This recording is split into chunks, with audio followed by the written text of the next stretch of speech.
estão com uma promoção que tu ganha R$1.000 em compras. A cada compra que tu faz lá ganha um cupom, enfim. E aí eu fui, registrei a minha compra lá e fui-me embora. E não é que mais tarde me ligaram e eu ganhei a promoção. Aliás, tem várias promoções porque é de hora em hora, né? Então é isso. O que aconteceu? Eu estava na vibração certa, eu estava na frequência certa. Porque a minha mente já criou uma crença positiva, né? Tem pessoas que geram crenças limitantes. Eu, nessa história de achar que o dia 8 é um dia que vai trazer coisas boas, eu entro nessa frequência, nessa vibração. E aí, obviamente, me acontecem coisas boas. Então, é isso que faz a numerologia. E no dia de hoje, então, a gente vai falar coisas boas, a gente vai dar um bom conselho, a gente vai fazer elogios, tudo isso nos colocando na vibração da alegria, do bom humor, do otimismo e até da generosidade. Principalmente generosidade com a gente mesmo. Certo? Bom dia, bom fim de semana. Quem quiser falar comigo, pode me chamar no WhatsApp 51 99215 8302. Muito bem, é pensamento, né, gente? Não existe nada que você veja que não tenha sido pensado antes. Então, assim, ó, o seu pensamento pode se tornar realidade. Então, cuidado. Fica bem cuidado com o que você pensa. Ai, meu filho tá andando com bandido. Ai, meu filho não vai ter sorte na vida. Cuidado com esses pensamentos. São decretos. E pode se tornar realidade, porque tudo que tu vê por aí foi pensado antes. Olha bem o tamanho do encrenca, né? Você, assim, pensar alguma coisa, quando vem esse pensamento vagabundo, assim, bem horroroso, corta, deleta, e diz, não, vou troca de pensamento. Não deixa eles ficar, ai, meu filho, minha casa vai ser assaltada, meu filho. Olha só, Dr. Herberto Edson Maia, bom dia. Bom dia, Beatriz. Tudo bem? Baseados na numerologia, decretamos a queda do senador? Qual deles? Este que tu falou. Ah, tá, do Flávio? Isso.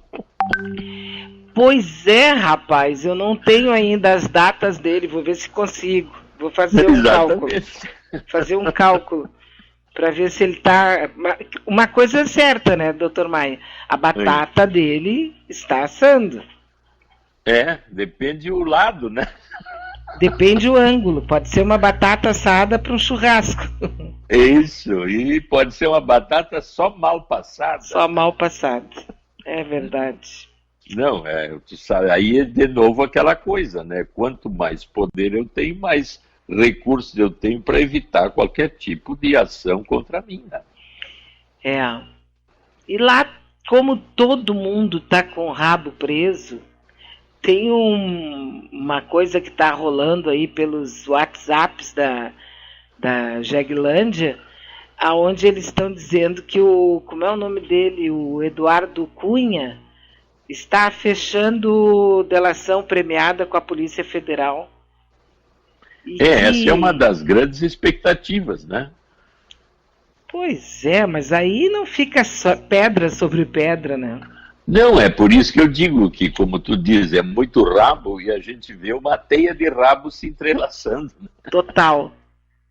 Então, é muito difícil dizer o que vai acontecer ou fazer, porque conforme a importância aqui, eu faço um acordo ali, eu digo aqui, salta lá, quer dizer, quem tem menos força aparece. Agora, a turma mais densa e mais forte, essa dificilmente aparece. Por isso até que se levanta que o mundo é governado por uma teia secreta de poder, né? Aí se fala dos Illuminatis. Então aí nós entramos numa zona completamente obscura, né? Mas se a gente pegasse e fazer uma leitura bem pobre, né?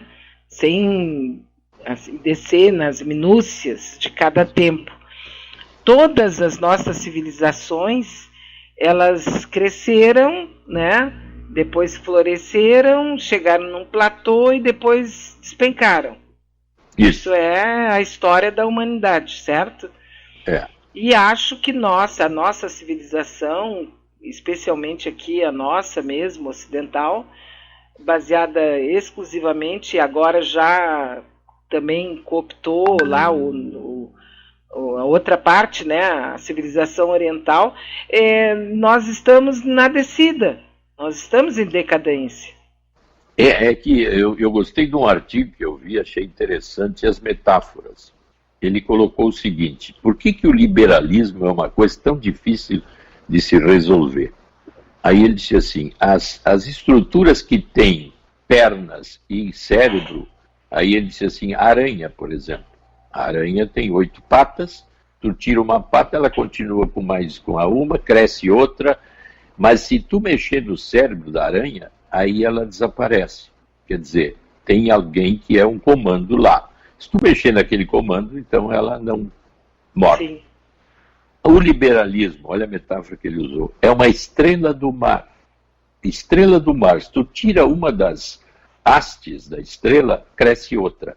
E, paradoxalmente, se tu cortar a estrela do mar no meio, nascem 2 estrelas do mar. Ele disse, olha, esses tempos estava numa palestra e perguntaram quem era o chefe da internet. E começaram a rir, não tem chefe. Ela se parte a todo momento e tu não acha quem é o responsável aqui e ali. Como se elas crescessem sem chefia. Criou vida própria, né? É uma coisa interessante isso, né? Então, liberalismo equivale a capitalismo, né? É que não existe na história do homem, pelo menos assim, dentro da nossa cabeça, não consegue se imaginar uma sociedade que não tenha dinheiro. Exato. E quem é o dono do dinheiro, no final das contas? Ninguém. Ninguém. O dinheiro é de todos, e eu ataco alguém com dinheiro ali, o dinheiro desaparece dali e vai para onde? Por isso que ele usou a metáfora essa da estrela do mar, que é quase que imortal. Agora, como controlar isso esse é um dilema e um pensamento, vamos dizer assim, que nos mobiliza mesmo. Aí nós entramos na nossa total incapacidade de elaborar uma hipótese de que o ser humano melhore. É aí que está. Ele tem aquilo que a gente chamou, né, de um lado bom, um lado mau. Qual é o que está dominando aqui agora? Qual dos 2 lados tem poder neste momento aqui e agora? E a gente nota que os sistemas que crescem, como tu disse, civilizatórios, daqui a pouco eles se tramam tanto que se autodestroem. Então tudo se repete, de certa forma. O eterno retorno, quer dizer, eu volto. Ou essa é uma visão, vamos dizer assim, de certa forma pragmática, mas não nos dá uma solução imediata, apenas que a gente vê que, como tu sempre fala também, vai terminar. Aquele período vai terminar, né? Vai. Aquele período termina, isso. Começa outro, automaticamente. Começa outro. É como disse o Hermes Trismegisto, né? O que tem em cima tem embaixo. Vamos dizer assim, se eu vou para a direção do espaço, eu vou ver que tem trilhões de estrelas, bilhões de galáxias e um universo em expansão. Se eu mergulho no subatômico, eu não termino nunca de afundar. Mas vem cá, onde é que nós estamos, então? Para dentro, para baixo, para o fundo, não se chega a lugar nenhum. Para cima também não. É um universo de uma complexidade que dificilmente nós vamos abarcar com a nossa mente, então, né? Por isso que todo físico vira místico, né? É porque ele chega a uma conclusão de que há uma mística nessa estrutura universo que é tão complexa, às vezes tão simples, e daqui a pouco se complexifica de um jeito que eu fico perplexo e, bem cá, então eu tenho que acreditar em um Deus, né? Que tem uma mente, alguma coisa constrói isso, né? Algo deve existir que é um desafio constante, nós só fazemos, aliás, não temos resposta, a gente só faz perguntas, né? E vai perguntando, e vai perguntando. A resposta que vem gera mais perguntas, e aí a gente fica assim meio, bom, vamos então trabalhar pensando, né? E daqui a pouco tu vem e te transforma em místico e diz que a resposta é Deus e deu. Se for uma fé, vamos dizer assim, fechada, aí eu só vejo aquilo. Agora, se for uma fé aberta, eu estou sempre aberto a novidades, a mudanças. Eu posso ser terraplanista, mas eu estou sempre esperando que digam que a Terra é redonda. Sim. Por isso que a ciência é a filha do espanto, né? Sempre tu vai te espantar, né? Daqui a pouco surge uma solução e aí a gente diz, entendi. Aí nessa solução surgem N mistérios. E aí a gente continua. Pois então, né? Nós estamos agora com 11h17, é sábado já, hein? Sábado.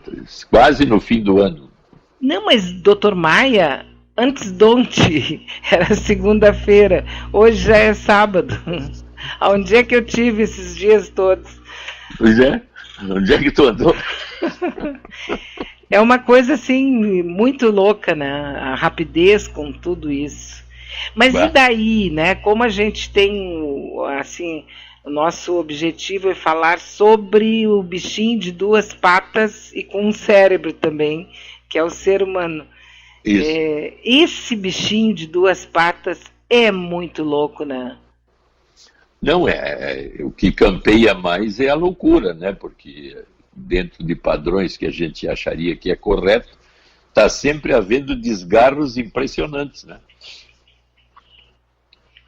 O nosso amigo aqui nos manda a seguinte questão. Bom, já vou liberar então, né, os nossos amigos que queiram fazer alguma consideração, alguma questão para o Dr. Maia, nosso psiquiatra. Dr. Maia, quando é que o senhor decidiu ser psiquiatra? Como é que foi?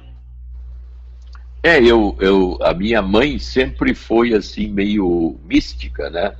Ela era, eu acho que foi uma das primeiras professoras de yoga aqui em Porto Alegre. Ela tinha uma escola ali perto do Hospital Pronto Socorro, que chegou a ter 300 alunos. E ela tinha esse lado místico de fazer curas com Laya Yoga. Ela tinha uma voz interessante, então ela cantava uns cânticos assim, meio hindus, e as pessoas deitavam numa prancha e isso deixava ela assim, num nível de cura mística, né? E quando eu era jovem, eu vim morar em Novo Hamburgo, eu era de Novo Hamburgo, vim morar em Porto Alegre, e aí parei lá do lado de um maçom ocultista, que tinha uma biblioteca incrível, né? Bom, ele me conheceu ali, eu já tinha 17, 18 anos, o seu Tambellini, e aí então eu fiquei dono da biblioteca dele, né? Então, ocultismo, esoterismo, espiritismo, astrologia, numerologia, eu debulhei tudo lendo, né? Maravilha. E aí depois eu estava assim, numa linha quase meio mística, né?